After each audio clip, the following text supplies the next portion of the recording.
ये श्लोक पूरे जीवन की धरा है। अगर आप कहीं हार में निराश हो गए तो ये मार्ग लड़खड़ाने लगेगा। बिल्कुल नहीं लड़खड़ाना। आप लोगों को तो रोज सत्संग मिल रहा है, अपने को तो ऐसा भी सौभाग्य नहीं था कि सत्संग रोज मिले। कम से कम सत्संग में हमें वो शब्द मिल जाते हैं जिनसे हम पुनः हृदय को उत्साहित करके इस मार्ग में चला पाते हैं। इसलिए बहुत मंगलमय मार्ग है, पर बहुत कठिन मार्ग है। कठिन इसलिए है कि हमारा अभ्यास विषय मार्ग में चलने का है, और ये बिल्कुल उसके उल्टा मार्ग है। अब कभी न कभी कोई न कोई ऐसी आक्रमण वृत्ति माया की होगी जहां हम हार सकते हैं, तो हमें कभी निराश नहीं होना, ये हृदय में बैठा लीजिए। दूसरी एक उपासक के अंदर वृत्ति रहती है कि अगर मैं ये देख लूं, अगर मैं ये भोग लूं, तो बार बार जो मन कहता है एक बार उसको समझा देंगे ना कि देखो भोगा उसमें सुख नहीं, जैसे शास्त्रों में लिखा है। ये होता है पक्का, ये मत समझो कि किसी एक की बात है। सबके अंदर ये मन की चालबाजी, जो तुम्हारे अंदर वही हमारे अंदर, तुम्हारे सबके अंदर। एक बार देख लेते हैं, हृदय में जलन होती है, पीड़ा होती, व्यथा होती।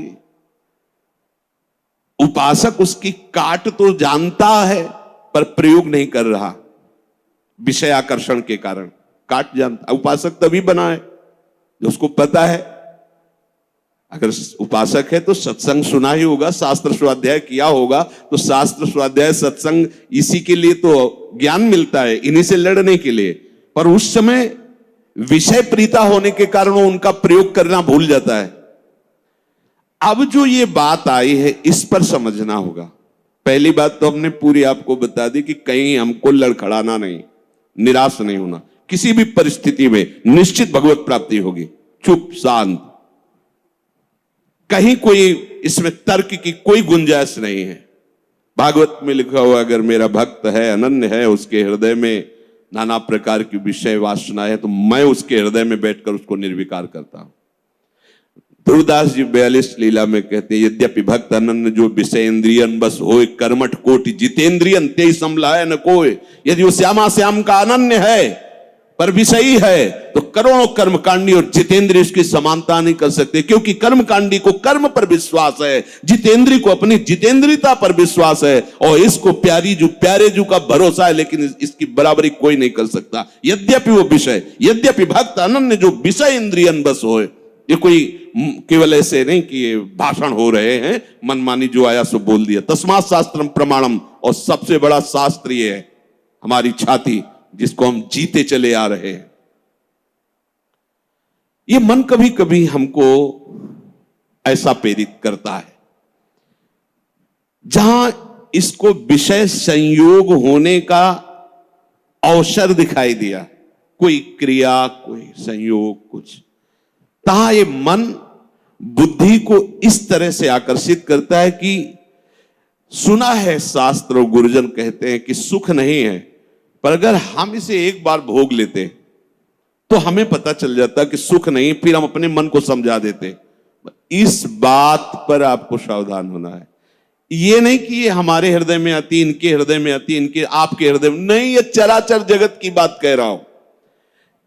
जो मन को पढ़ा जाता है ना, जैसे संत जन दूसरे की बात 1 मिनट, ये सिद्धि की बात नहीं होती, वो अपने मन को पढ़ते हैं और वही बात कहते, तो वही सबके मन में लगा, हाँ अरे यार ये तो हमारे मन की बात बोल दिया, ऐसे ही चल रहा था। ऐसा वो नहीं है कि तुम्हारे मन की बात कह रहे, नहीं, उन्होंने अपने मन को पढ़ा है, अपने मन को देखा है। आप बहिर्मुख इसलिए समझ नहीं पा रहे, वो उसी को पढ़ते रहते, एक एक हरकत उसकी देखिए। तो जब वो बात कह रहे हो, जब आपको मन में वही चल रहा है, तो आपको लगता है ये तो हमारे मन की, आज जो सत्संग हुआ केवल मेरे लिए हुआ। ऐसा उनका मन, उन्होंने अपने मन को देखा है। तो ये मन ऐसी प्रेरणा करता है। जब हमारा मन किसी भी भोग के लिए ऐसी प्रेरणा करे कि यदि हमें ये भोग मिल जाता तो हम अनुभव कर लेते और मन शांत कर लेंगे। ऐसा होता है कि बहुत दिन से यार लगा है मन में कि समोसा चटनी लाओ यार, एक बार खा के देखते हैं। ये चीज देख लेते, चलाओ टीवी चलाओ, मोबाइल में सर्च करो, ये छू लेते हैं, ये भोग लेते हैं। यही हमारे फंसाने की चाल है। अच्छे से देखना, हम गिरते कहां हैं? जहां हम मन को सपोर्ट करते हैं।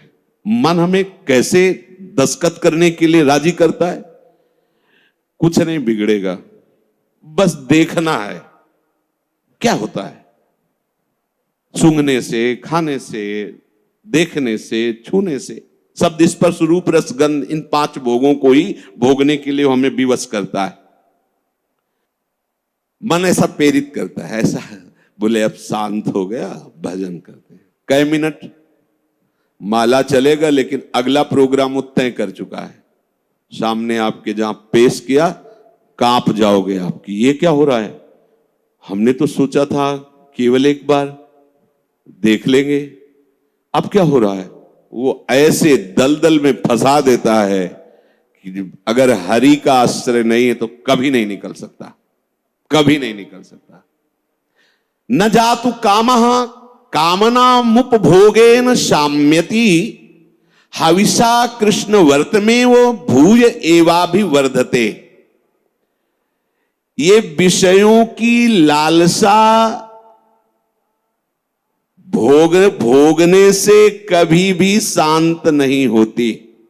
ब्रह्म ऋषि महापुरुष इनके अनुभव की बात है। न जातु कामः कामनामुपभोगेन शाम्यति।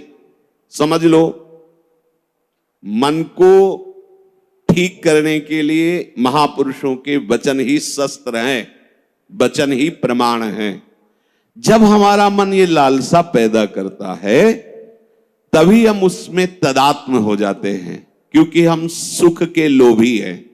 वो हमें सुख दिखाता है, बस ऐसे, बस उसी समय विषयों की लालसा हमारे सामने प्रकट की गई, मन ने प्रस्तुत किया।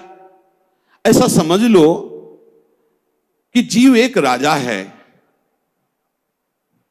और बुद्धि उसकी रानी है और मन उसका मंत्री है। और इस मंत्री ने चतुरता पूर्वक पूरे राजमहल को अपने अंडर में कर रखा है। जैसा ये चाहता है वैसा दस्तखत दोनों से करवा लेता है। मन, हमारी बुद्धि एक एक वृत्तियों पर अधिकार कर चुका है। अगर बुद्धि निश्चय करती कि गलत है, बिल्कुल नहीं सुनता और दस्तखत करवा ही लेता है, समझना। और राजा इतना अधीन हो चुका है बुद्धि और मन के कि वो कुछ निर्णय करता ही नहीं है।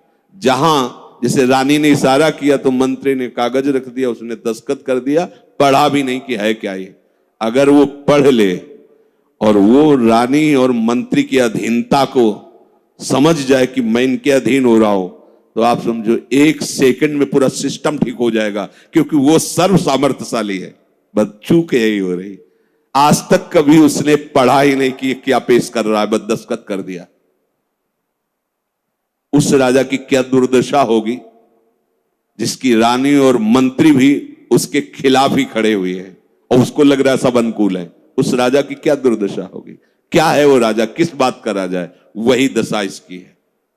ईश्वर अंश जीव अविनाशी, चैतन्य अमल, आनंद सुख राशि। वो जीवात्मा बुद्धि की प्रियता में, मन की सलाह में फंसकर निकृष्ट भोगों में, कहां आनंद राशि, कहां चिदानंद घन स्वरूप और कहां मलिन प्राकृतिक भोग, हर में दस्तखत।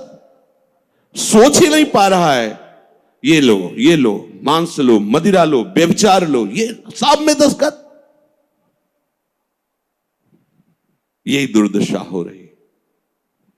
बिना दस्तखत के तुम्हारे ये मन रूपी मंत्री और बुद्धि रूपी रानी कुछ नहीं कर सकती। ध्यान रखना, तुम्हारा सपोर्ट आवश्यक है उसको, और वो तुम्हें 1 सेकंड के कम हिस्से में अपने में कर लेता है, क्योंकि आप इतने आसक्त हो चुके हैं बुद्धि में और मन में कि वो निर्णय मन और बुद्धि का न मानकर सीधा अपना मानते। मुझे ये चाहिए, मैंने ये भोगा, मैं ये भोगूंगा, सीधे। अब आप इस रास्ते को नहीं जान रहे, फंस रहे प्राय सब। मैं इसके बिना नहीं जी सकता, इतना तो मुझे चाहिए ही। ये आज बहुत सोच समझ करके बातें दिमाग में बैठल ना, ये शास्त्रीय बातें कम, हृदय की बातें इसमें ज्यादा हम इसलिए कह रहे हैं कि यही हम लड़खड़ा जाते और यही हम फेल हो जाते हैं। और यही लगता है अब क्या है यार, किसी तरह जी लो बस। नहीं नहीं, संतों से शास्त्र इसलिए श्रवण किए जाते कि शास्त्र में जो लिखा है उसको तुम्हारे समझने की ज्यादा आंतरिक पहुंच नहीं है, संतों ने उसको जिया है और उस शब्द को उन्होंने स्वाद लिया है, फिर उसे जब बोलते अपने अनुभव के साथ में एकदम दिमाग में आके बैठ जाता है। एक बार भी जिस इस देश में उतर गया भोगने के लिए, सिर्फ एकमात्र हरि के चरणारविंद है कि वापस ला सकते, दूसरे के सामर्थ्य नहीं। ये ऐसा दलदल है कि वो धंसता ही चला जाएगा, डूब जाएगा, नहीं निकल सकता और नहीं निकल पाए आज तक। पूरे अनादि जन्म व्यतीत हो गए। आज हरि कृपा से, गुरु कृपा से साधु संग प्राप्त हुआ है, तो हमें ऐसे दलदल से निकाल कर ऐसे स्वच्छ और सुरक्षित स्थान पर उन्होंने खड़ा कर दिया। तो आप सब ध्यान दीजिए, ये मन आपको कैसे फंसाता है। ये आपके सामने आपकी कमजोरी पा गया है। क्या? जीव सुख समुद्र का अंश है, वो केवल सुख चाहता है। ये कमी पा चुका है, इसको सुख चाहिए। और सलाह और दिशा दोनों गलत हो गई। सलाहकार मन प्रकृति से मिला हुआ है और दिशा विषय भोगों की तरफ चली गई। अब ये जिस विषय को कह देता है ये स्वीकार कर लेता है। अब इस बात को आपको काटना होगा। वो आपके सामने लालसा पेश करेगा सुख भोग की। अज्ञानी कभी इससे नहीं निकल सकता, ध्यान रखना। और भक्त कभी अज्ञानी नहीं होता। बड़े बड़े भक्तों को देख लीजिए, भक्तराज श्री हनुमान जी महाराज, ज्ञानी नाम अग्रगण्यम बुद्धिमताम वरिष्ठम। भक्तराज गरुड़ जी, जिन पर भगवान स्वयं आसन लगाते बैठते हैं, गरुड़ महाज्ञानी गुण राशि। हाँ, भक्त को कोई कहे कि ये तो अज्ञानी, भक्त परम ज्ञानी होता है। दोनों पक्षों का ज्ञान होता है, प्रेम का भी और आत्मस्वरूप के बोध का भी। ज्ञानी एक पक्ष केवल आत्मस्वरूप का बोध और मुक्त हो गया, और भक्त मुक्त होते हुए भी मुक्ति को न स्वीकार करके आगे बढ़कर भगवत प्रेम राज्य में प्रवेश पाता है। न जातु कामः कामानामुपभोगेन साम्यति। ये बात बैठा लिए भाई। ये जो मन आपको पेश कर रहा है कि ये क्रिया हो जाती, ये भोग मिल जाता तो मुझे शांति मिल जाती और फिर मैं आराम से बैठ के भजन करता, सावधान रहना। ये दुश्मन आपको प्रलोभन में फंसा कर ऐसे दलदल में ले जा रहा है जहां केवल हरि बचा सकते, दूसरा नहीं। केवल हरि, केवल हरि, दूसरा नहीं। विश्वास करना, दूसरा कोई नहीं बचा सकता इस दलदल से, क्योंकि आप बचना ही नहीं चाहेंगे। ये ऐसी मृत्यु है कि इससे आप हंसकर गले लगाएंगे, इसके लिए तड़पेंगे। ये न भयावह नजर आएगी और न एक कटु नजर आएगी, पर ये जहर से भी ज्यादा कटु है और मृत्यु से भी ज्यादा भयावह है। ये भगवती माया का जो आकर्षण है, उस समय अगर कोई बचा सकता है तो केवल हरि, दूसरा नहीं। हविषा कृष्ण वर्तमेव भूय एवाभिवर्धते। जैसे अग्नि में घी डालते जाओ तो अग्नि प्रज्वलित ही होगी, बुझेगी नहीं। ऐसे ही तुम्हारे सामने मन की जो जो भेजी हुई भोग लालसाएं हैं, अगर उनको तुम स्वीकृत करते गए तो तुम्हारी कामना तुम्हारा नाश कर देगी, तुम्हारा पतन कर देगी, दुर्गति प्राप्त हो जाएगी। न चेन्द्रियाणाम भोगाभ्यासेन वैतृष्ण्यम कर्तुम शक्यम कस्मात्। भोगों के भोगने से विषयासक्ति इंद्रियों की भोग चंचलता बढ़ती है। अतः कभी भी भोग भोगने से सुख और शांति नहीं प्राप्त हो सकती। ये वो महापुरुष जो भूत भविष्य वर्तमान तीनों कालों का ज्ञान रखने वाले हैं, और ऐसा ही आप भी अनुभव करके देख चुके हैं। जो गृहस्थ में है या जो विरक्त है, तो अभी विरक्त हुए हो 10-5 वर्ष से, अनादिकाल से भटक रहे हो, तो विषयों में ही तो भटक रहे हो। केवल अभी ये लगता है आपको, ये नया स्वप्न है, तो लगता है कि हमारा जन्म पता नहीं हुआ कि नहीं हुआ, हमने तो जीवन में कभी भोगा नहीं। अरे बहुत पुराने हो, पुराण पुरुष पुरुषोत्तम के अंश हो, तो तुम भी पुराण सनातन हो। अब इस भोगाभ्यास की तरफ कदम यदि बढ़ाया तो जीवन संकट में फंस जाएगा। इसको रोकने से बात बनेगी, ना से बात बनेगी, हां से नहीं। इसमें हां नहीं। ये इतना जिद्दी स्वभाव का मन है कि लाखों बार तुम ना करोगे तो उसके ऊपर भी हां कराने की कोशिश करेगा वो। ये हारने वाला नहीं। अगर आप ना ही करते रहे तो आपके अधीन होकर मंगल मूर्ति हरि का स्वरूप हो जाएगा, ये भी ध्यान रखना। पर इसके ना के बाद जो इसकी व्यथा पैदा होती है, उसको सहना किसी महात्मा के बस की बात है, विषयी भोगी पुरुषों की नहीं। अगर उसे कोई, जब मन को ना कहा जाता है और फिर वो जो व्यथा पैदा करता है, उस व्यथा को जो सह जाता है, वही परम पद का अधिकारी होता है। यम ही न व्यथ्यन्ते पुरुषम पुरुषर्षभ सम दुखा सुखाधीरम स्वमृतत्वाय कल्पते। वो अमृत पद का अधिकारी हो जाता है। आप अमृत पद के अधिकार के लिए ही निकले, इसलिए सहना पड़ेगा। और वास्तविक सहना है ही नहीं, भ्रम है। अगर थोड़ा सा विवेक जागृत हो जाए तो हंसकर निकल जाओगे, कोई जलन नहीं, कोई परेशानी नहीं। ये केवल माना हुआ है। जो हम देख रहे हैं कि सामने वो सर्प है, वो है रस्सी। हम बड़े बड़े मंत्रवेत्ता बुला रहे हैं, बड़े बड़े अनुष्ठान कर रहे हैं, उससे क्या होगा? वहां कोई फर्क पड़ने वाला है? कदम नहीं बढ़ रहा, डर रहे, पर है क्या रस्सी। एक का जब पता चला तब एकदम भय खत्म हो गया। कुछ नहीं, मेरा गोविंद ही सब रूपों में लीला कर रहा है। जहां ये असलियत पता चला तो कोई क्लेश नहीं, कोई हंसी आएगी, अपने ऊपर हंसी आएगी। का फंसा था। जैसे ठूंठ को भूत मानकर भयभीत हो रहे, पर जब नजदीक गए तो हंसी आएगी। इसको भयभीत, ये तो लकड़ी का ठूंठ है। इसको न चेन्द्रियाणाम भोगाभ्यासेन वै तृष्णम कर्तुम शक्यम कस्मात्। कोई ऐसा नहीं कि भोग भोगते हुए अपनी इंद्रियों को, मन को शांत कर सके। त्यागात शांति। और हमारा मन हमको क्या सलाह देता है? भोगा शांति। भोग लो तो शांत हो जाओगे। अब थोड़ी देर के बाद फिर चैन से भजन। मूर्खता नहीं, तस्मात् शास्त्रम प्रमाणम। पर ये जो मन व्यथा पैदा करता है, ध्यान रखना, सह वही सकता है जिसका नाम चल रहा होगा। राधा राधा राधा। हम कई बार उपासक जो नजदीक होते हैं, किसी भी अचानक पूछते हैं, कहां हो? बोलो बोलो, कहां हो?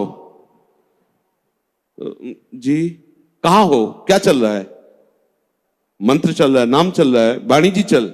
जी नहीं, तो क्या चल क्या रहा है? कहां हो? अब चलने लगा। ऐसे अब चल।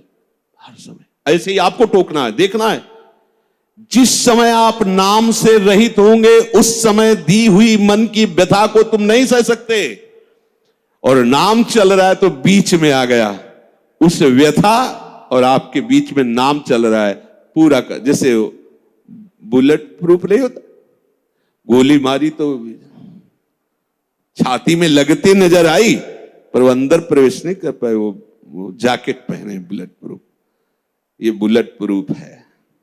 कोई भी विषय आक्रमण जब नाम चल रहा है तो आपको परास्त नहीं कर पाएगा। देख लेना, आप उसी समय हार रहे होंगे जिस समय नाम नहीं होगा। पकड़ लेना। और अगर राधा राधा राधा राधा, सब ठीक हो जाए। विषय भोगने की लालसा मन तुम्हें देगा, तुम अस्वीकार करो।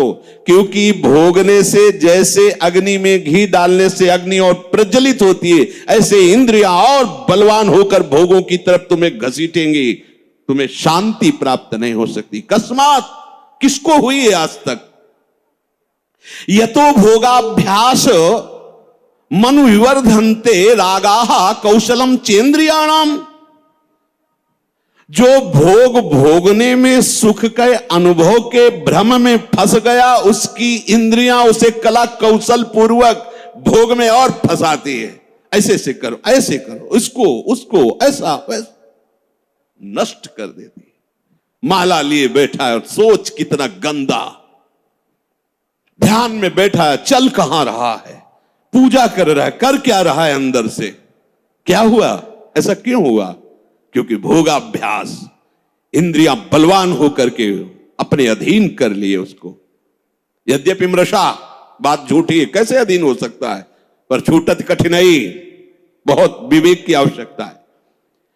अब और सुख प्राप्ति की इच्छा बढ़ती चली जा रही, तो व्यभिचार शुरू हो गया, पापाचार शुरू हो गया, भूल गया मर्यादा, पशुता आ गई, राक्षसी प्रवृत्ति आ गई, और सोच रहा था कि शांति मिल जाएगी ऐसा करने, और ऐसा शांत फिर हो जाता है कि उसे एक ही बात समझ में आती है कि अब शरीर ही छोड़ दे तो अच्छा है।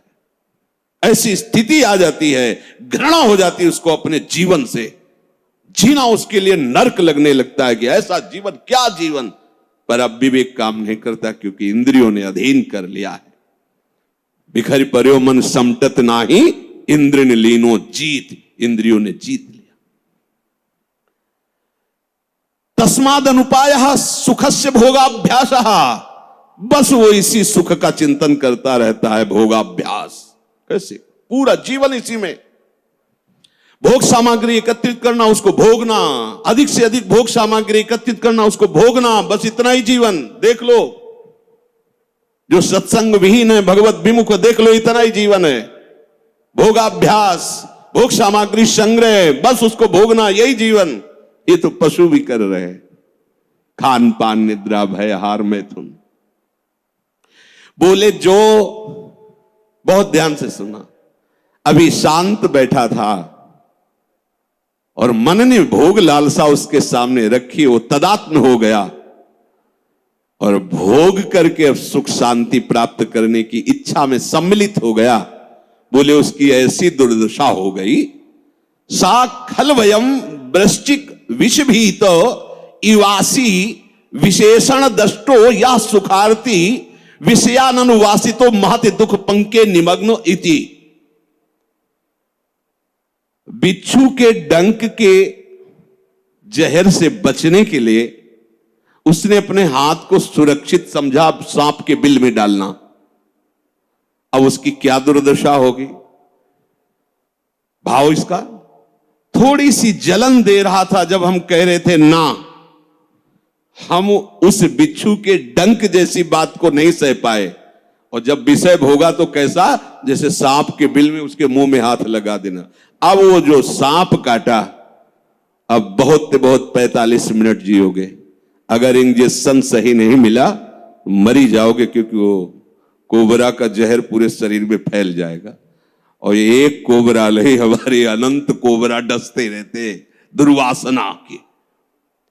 समझिए, पहले शांत था, भोग लालसा प्रकट हुई, जलन हुई। जब आपने उसे ना कहा तो वो जलन जो हुई, अगर उसको नहीं सह पाए और भोगाभ्यास में उतर गए, तो ऐसा समझ लो कि बिच्छू के डंक के भय से बचने के लिए सांप के बिल में हाथ डाल दिया। शास्त्र कहे सा खलवयम वृश्चिक विष भीत इवासी विशेषण दष्टो यह सुखार्थी विषयानुवासितो महत दुख पंके निमग्न। अब वो महा दुख में फंस गया।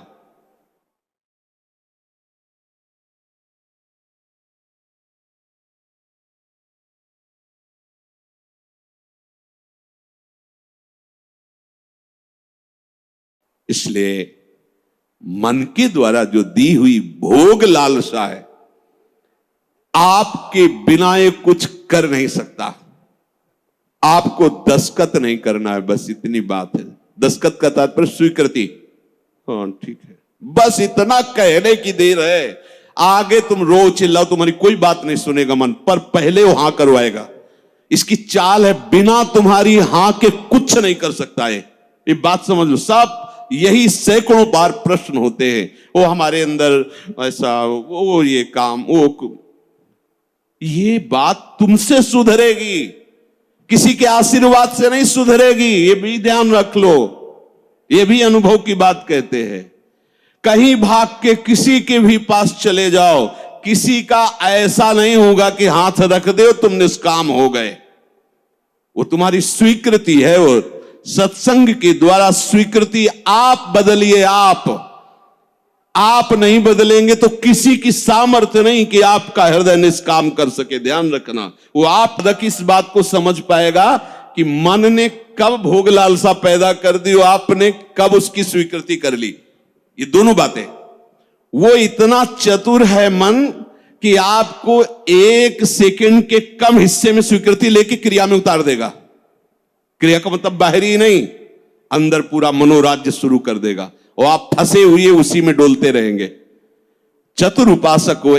चतुर कौन? रामे भजे थे चतुर नर। राधा राधा राधा राधा, क्योंकि जब आप मनोराज्य में विचरण करने लगेंगे तो नाम छूट जाएगा। नाम छूटा मतलब हानि हो गई। पकड़ो, तुरंत पकड़ो। यही हमारा साथी, यही हमारा मित्र, यही हमारा बल है नाम, जो हमें इस मन की दुर्वासना द्वारा घसीटने पर भी नहीं घसीट पाएगा।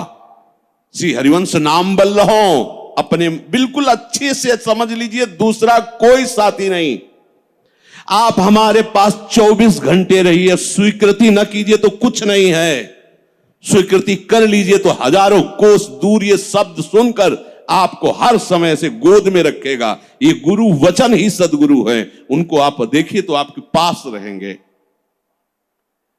ये ऐसा दुख में दलदल में भी फंस जाता है, इतना कमजोर हो जाता है कि देखो, सुनकर आपको पहाड़ जैसी बात लगेगी, कैसे निकल पाऊंगा, हमसे नहीं हो पाएगा। और ये बोल कौन रहा है? ये भी तो देख, तू नहीं बोल रहा, बोल वही रहा है जो तुझे फंसाया और तू स्वीकृति कर रहा कि मैं बोल रहा हूं। भोग उसने भोगा, स्वीकृति तूने की, दुर्गति तेरी होगी। समझ पहले, ये ऐसा जाल है, इसे बिना सत्संग के आप समझ नहीं सकते। साप का साप धरा धरा। भगवान करे मना कष्टान इंद्रियाणि प्रकृति स्थानी कर सती, तू मेरा अंश, ममई अंशो, तू मेरा है, और ये प्रकृति का अंश प्रकृति में जा रहा है। तू समझ, तो तेरे ही दस्तखत से, तेरी ही स्वीकृति से तेरी दुर्गति हो रही। स्वीकृति बदल। अब अगर हम हमसे ऐसी कोई चूक हो गई है तो हमें चिंता नहीं करनी। अब लो नशानी, अब ना। अगर ऐसी चूक हो जाए, कभी असावधानी हो सकती, तो हमें निराश नहीं होना। सुख दुखे समय कृत्वा लाभा लाभ हो जाए, ये आप बैठा लीजिए, नहीं तो ये आपको परमार्थ से अलग कर देगी, चाहे आप 20 वर्ष चलें। बहुत बड़ा युद्ध है, वो डट के खाना पानी बांध के युद्ध में आया है। ऐसा वो योद्धा नहीं है कि पानी पीने के लिए छोड़ के चला जाएगा। जब तक वो तुम्हें परास्त नहीं कर देगा तब तक वो हटने वाला वीर नहीं है। काम क्रोध लोभ मोह मद मत्सर, और आप महावीर हैं क्योंकि हरि की शरण में हैं। अगर आप नाम नहीं छोड़ेंगे, देखो 2 ही बातें कही गई, साधन को हरि भजन है, कै सत्संग सहाय। 2 बात पकड़ लो, सत्संग मिल गया मतलब परम पद में आरूढ़ होने की पूरी सामग्री मिल गई। अब आपको नाम नहीं छोड़ना है। जहां नाम छोड़े तो आप समझ लो, हानि हरिवंश के नाम अंतर कहे हनुमंत विपत्ति प्रभु सोई जो तो सुमिरन भजन। अगर नाम चल रहा है और ये जाल बुनकर फंसा भी लिया है तो कुछ भी हमारे संस्कारों को नहीं बिगाड़ पाएगा। ध्यान रखना, नया संस्कार ये पैदा नहीं कर पाएगा, हमारे अंदर निराशा पैदा नहीं कर पाएगा, ये भोगाभ्यास दृढ़ नहीं कर पाएगा, ये हार जाएगा। नाम हर समय हमारे हृदय में चलता रहे, ये बात पकड़ लीजिए। आज के सत्संग का सार, हम प्रभु की शरण में हैं। भले हमारे द्वारा कुछ भी कैसे भी जिसको हम नहीं संभाल पा रहे, फिर भी हमें निराश नहीं होना, हमें अपने प्रभु की प्राप्ति के लिए कदम बढ़ाना ही है। और हमारा विवेक साथ दे तो हमें मन और इंद्रियों के भोगाकर्षण में दस्तखत नहीं करने, स्वीकृति नहीं करनी। हमारा मन हमको जब जलाएगा तो हमें उसे सहना होगा। हमें उसको शांत करने के लिए कोई विषय सेवन, विषय क्रिया, विषय संग नहीं करना है। बस आप निहाल हो जाओगे। ये तीन बातें एक तरफ और एक बात एक तरफ, हर समय नाम चलाते रहो। अगर ये विवेक धारण करोगे, नाम चलाते रहे, तो आप